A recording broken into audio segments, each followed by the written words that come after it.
एक शादीशुदा युवक जिसकी पत्नी कुछ दिन के लिए मायके गई थी, अब वह खुद ही घर में अकेले रहता था। तभी उसने मोबाइल में एक ऐप इंस्टॉल किया जिसका नाम था डेटिंग ऐप, जिस ऐप में हम अनजान लोगों से दोस्ती कर सकते हैं और अपनी दिल की बात कह सकते हैं। तभी उसकी एक खूबसूरत लड़की से उसी में मुलाकात होती है और धीरे धीरे एक दूसरे से बात करते हैं। बात जब इतनी गहराई तक पहुंचती है कि एक दिन तय होता है कि हम लोग आपस में मिलेंगे और बैठकर बात करेंगे। तभी वह युवक उस लड़की को अपने घर मिलने के लिए बुलाता है और जब दोनों संबंध बनाने जा रहे थे तभी उस लड़के को पता चलता है वह खूबसूरत लड़की एक लड़की नहीं है, वह किन्नर है। तभी एक ऐसी घटना को वहां पर अंजाम दिया जाता है जो वाकई में हैरान और परेशान कर देने वाला था। आप भी सोचने पर मजबूर हो जाएंगे आखिर एक लड़के ने ऐसी वारदात को अंजाम क्यों दिया। नमस्कार, मेरा नाम रवि है। मैं आशा उम्मीद करता हूँ आप लोग बहुत अच्छे होंगे और जहाँ कहीं भी होंगे सुरक्षित होंगे। अगर आप लोग हमारे चैनल पर नए हों, सब्सक्राइब बेल आइकन जरूर दबाएं, जैसा कि समाज में घट रही घटनाएं आप तक तुरंत पहुँचती रहें। यह सच्ची घटना चालू होती है मध्य प्रदेश का एक ज़िला है इंदौर और उसी के अंतर्गत एक थाना आता है जिसका नाम है खजराना थाना। और यह वाक़या है 2022 का साल और सुबह के करीब 6 बजे एक हाईवे जिसका नाम था ग्रीन बेल्ट MR हाईवे, सड़क किनारे जो कि सफाई कर्मी सड़क की साफ़ सुथरा सफाई कर रहे थे, तभी देखते हैं सड़क किनारे एक बोरा पड़ा है और उसके अंदर खून से ऐसा बहने की रक्त नज़र आ रहा है। जब सफाई कर्मी उस बोरे के पास जाते हैं, उसको खोलते हैं तो एक ऐसा दृश्य वहाँ पर नज़र आता है जिसको देखने के बाद सफाई कर्मी भी बिल्कुल हैरान और परेशान हो जाते हैं, क्योंकि उसके अंदर एक सरकटी लाश थी। ना तो वह लड़की की लग रही थी ना तो वह लड़के की लग रही थी, वह एक किन्नर की लाश थी। जैसे ही सफाई कर्मी ने देखा वैसे ही अपने साथियों को बताया। उसके बाद जो वहाँ का थाना था खजराना थाना, वहाँ पे फ़ोन किया और पुलिस को जानकारी दी। अब जैसे ही पुलिस के पास ये फ़ोन गया, पुलिस भी आनन फानन में मौका वारदात पे पहुँचती है। उस लाश को फॉरेंसिक टीम के साथ वहाँ पर सर्च किया जाता है और उसको पोस्टमार्टम के लिए भिजवा दिया जाता है। अब पुलिस वालों के लिए अहम सवाल ये था कि आखिर सरकटी ये लाश किसकी है और यह जो लाश मिली है यह कहाँ की है। अब पुलिस वालों ने सोचा क्यों ना क्या किसी ने शायद मुर्दा घर से इस लाश को लेके आया हो और कुछ इसका अहम अंग अपना यूज करने के लिए किसी काम के लिए और इसको फेंक दिया हो। जो आसपास का मुर्दा घर था या वहाँ पे जो दफनाई जाती लाश, वहाँ के आसपास जितनी लाशें दफनाई गई थी उन सबको खुदवाया भी जाता है, देखा जाता है ऐसी कोई लाश तो नहीं है जिसका आधा हिस्सा गायब है, मगर पुलिस वालों को वहाँ कोई सफलता प्राप्त नहीं होती है।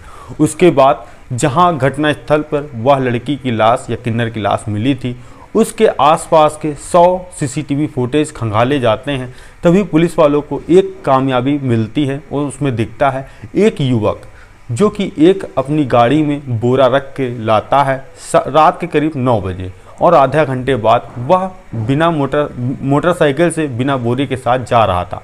अब पुलिस वालों ने सोचा आरोपी यही है, क्योंकि ये शख्स बोरा जो लिए है और बोरा जो यहाँ वहाँ पर मिला है मौका वारदात पे, ये व्यक्ति वही है। मगर उस गाड़ी का नंबर भी पुलिस वाले अंधेरे की वजह से नहीं निकलकर सामने आ रहा था और ना ही उस व्यक्ति की पहचान हो पा रही थी कि आखिर यह व्यक्ति कहाँ का है।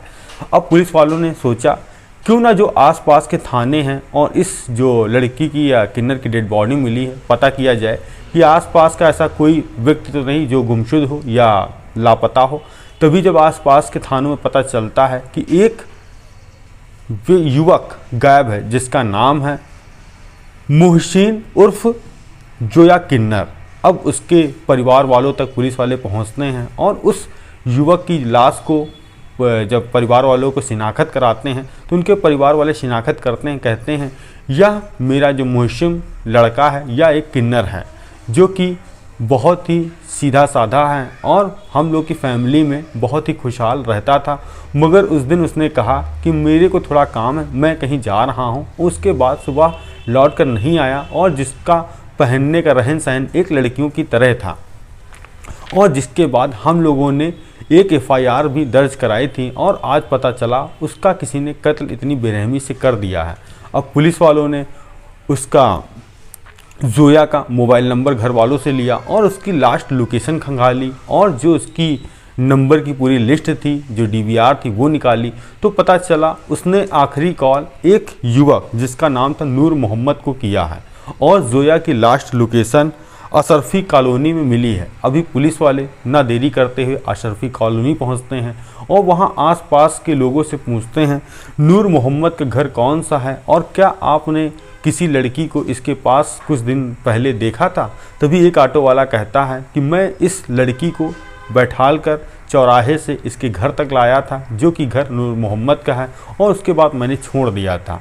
और तभी पुलिस वाले देखते हैं नूर मोहम्मद के घर में ताला बंद था और उनके पास सर्च वारंट था। तभी वो ताला तोड़ते हैं और नूर मोहम्मद के पूरे घर की तलाशी लेते हैं और तलाशी लेने के साथ साथ एक संदूक जो कि ऊपर बेड के ऊपर रखा था, जब उसको खोलते हैं तो पुलिस वाले भी बिल्कुल हड़कंप मच जाता है, क्योंकि उसमें जोया का सर था और जो कि बहुत ही भयानक था। अब पुलिस वालों ने नूर मोहम्मद की ढूंढने के लिए टीमें बनाई और सारे मुखबिर अपने एक्टिव कर दिए और 1 से 2 दिन के बाद पता चला नूर मोहम्मद अपने एक रिश्तेदार के वहाँ छुपा है। जब उसकी मोबाइल से लोकेशन खंगाली गई और पुलिस वालों ने उसको दबोचा।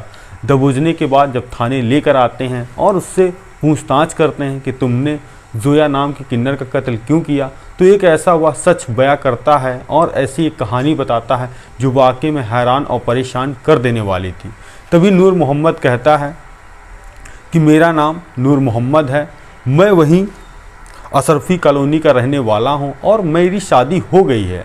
और जैसे ही यह बात कहती है तो पुलिस वाले भी बिल्कुल आश्चर्यचकित कि शादी हो जाने के बाद तुमने एक लड़की या किन्नर का कत्ल क्यों किया। तो वह कहता है कि मेरी पत्नी पेट से प्रेग्नेंट थी, वह अपने मायके गई थी, अब मैं घर पे अकेला रहता था और मेरा काम था जो कि टाइल्स वाइल्स लगाने का, और उसके बाद एक मीट की शॉप थी, वहाँ जाकर मैं बैठता था। और तभी मैंने एक दोस्त के माध्यम से पता चला कि सोशल मीडिया में भी लड़कियों से दोस्ती की जा सकती है और उनसे बातचीत होती है। तभी मैंने भी मोबाइल में, मेरे पास एंड्रॉयड मोबाइल था, तो मैंने उसमें डेटिंग ऐप इंस्टॉल किया और मैं सारी लड़कियों की स्टेटस देख रहा था और डीपी देख रहा था। तभी मुझे एक खूबसूरत लड़की दिखी जिसका नाम था जोया और धीरे धीरे हम लोग चैटिंग करने लगे। चैटिंग थोड़ी जब ज़्यादा दिन तक पुरानी हो गई तो हम लोगों ने नंबर एक्सचेंज कर लिया। फिर घंटों घंटों हम लोगों के नंबर पर बात होने लगी। तभी मेरी पत्नी जो कि मायके में थी और मुझे बहुत मन कर रहा था कि अपनी नई नवेली गर्लफ्रेंड से मिला जाए, तभी मैंने जोया से कहा कि क्या हम लोग एक रात के लिए मिल सकते हैं। तो जोया ने कहा मिल सकते हैं, मगर मेरी एक शर्त है। तो उसने कहा क्या शर्त है। तो उसने कहा मुझे अगर तुमसे मिलना है तो 2000 रुपये तुमको खर्च करने पड़ेंगे, क्योंकि ये मेरी फ़ीस है या मेरी चार्ज है। तो जो नूर मोहम्मद ने कहा ठीक है, मैं देने के लिए तैयार हूँ। मगर नूर मोहम्मद के अंदर ही अंदर यह बात खटक रही थी, यह मेरी गर्लफ्रेंड है और मुझे मिलने के लिए ये 2000 रुपये क्यों मांग रही है। तभी उसने यह सब चीज़ें किनारे रखते हुए 500 रुपये अपने फ़ोन पे से जोया के अकाउंट में ट्रांसफ़र कर दिए। अब जोया को फ़ोन करके बताया कि रात के करीब 9 बजे तुम मेरे घर आ जाना। अब जोया जैसे ही घर के बाहर पहुंचती है और नूर मोहम्मद को फ़ोन करती है कि बाकी के 1500 रुपये भी पहले भेज दो, मैं तुम्हारे गली में आ गई हूं और उसके बाद क्योंकि मैं तुमसे बाद में पैसा नहीं लूँगी। तभी नूर मोहम्मद 1500 रुपये भी ट्रांसफ़र करता है और अब वह जोया नूर मोहम्मद के कमरे में पहुंचती है। दोनों पहले तो चाय नाश्ता करते हैं और उसके बाद बातचीत करते हैं। बातचीत जब गहरी होती है तो दोनों एक ही बिस्तर में लेट जाते हैं। अब नूर मोहम्मद जब जोया के धीरे धीरे कपड़े उतार रहा था तो एक चीज़ उसने ऐसी देखी जो वाकई में जैसे उसके पैरों तले ज़मीन खिसक गई और उसने देखा जोया एक लड़की नहीं, वह किन्नर है। जब उसने पूछा कि तुम एक किन्नर हो और तुमने मेरे से झूठ क्यों बोला, तो भी जोया ने कहा कि यह तो सब आम बात है, क्या जो लड़की में बात होती है क्या मेरे में नहीं है। तो नूर मोहम्मद ने कहा कि मैं तुम्हारी पुलिस कंप्लेन कर दूंगा और तुम्हें धोखाधड़ी के केस में फंसा दूंगा और तुम जेल चली जाओगी। उसके बाद उसने कहा कि मेरे साथ तुम समय बिताओ और संबंध बनाओ, जब तुमको मज़ा ना आए तो मैं तुम्हारे पैसे वापस कर दूंगी। और नूर मोहम्मद कह रहा था मेरे पैसे दे दो, तुम यहाँ से चली जाओ। मगर जोया नहीं जाती है, जिसके कारण से नूर मोहम्मद गुस्सा जाता है और उसका गला वहीं दबा देता है, जिसके कारण से जोया की मौत हो जाती है। और वो सोचता है कि अब मैं यह लाश क्या करूँ, अगर यहाँ पर रहेगी तो मुझे पुलिस पकड़ लेगी। तभी वह अपने मीट की दुकान जाता है, वहाँ से चाकू लेकर आता है और जोया का सर और आगे के नीचे का हिस्सा वह अलग कर देता है और रात का अब इंतज़ार करता है। जैसे ही रात के 10 बजते हैं वह एक बोरा लेकर आता है और एक पन्नी जिसमें से जोया का नीचे का हिस्सा वह पन्नी में फिर बोरा में भरता है और अंधेरे में गाड़ी के पीछे हिस्से में रख के बांधता है। और वह सुनसान जो जंगल था जिसका नाम था ग्रीन बेल्ट और जो बाईपास था वहाँ पर जाकर वह फेंक आता। फेंकने के बाद वह अपने घर में इत्मीनान से बैठा था और वो उसको इंतज़ार थी कल सुबह की।